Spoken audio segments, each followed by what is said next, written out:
Soda બનાવતી પેઢીઓની તપાસ કરવા નીકળેલ એ દરમિયાન ભાનુ એન્ટરપ્રાઇઝ નામની દિગ્વિજય પ્લોટ 58માં આવેલી પેઢીમાં અમે રૂબરૂ તપાસ કરતા આ પેઢી પોતાની પેઢીમાં ફૂડ રજિસ્ટ્રેશન ધરાવે છે, પણ ફૂડ સેફ્ટી એન્ડ સ્ટાન્ડર્ડ એક્ટના લેબલની જોગવાઈઓનું સંપૂર્ણ પાલન ન કરતી હોય.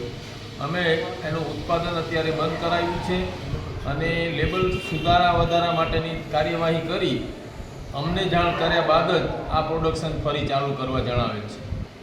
બીજી જે ફેક્ટરી છે એના માટે? હા, અન્ય જે ફેક્ટરી આવી જે ગોળીવાળી સોડા બનાવે છે એની તપાસ ચાલુ જ છે અને જેમ જેમ મળશે એ અમારા દ્વારા લેબલ પ્રોવિઝનનું સંપૂર્ણ પાલન કરવાની તકેદારી લેવામાં આવશે.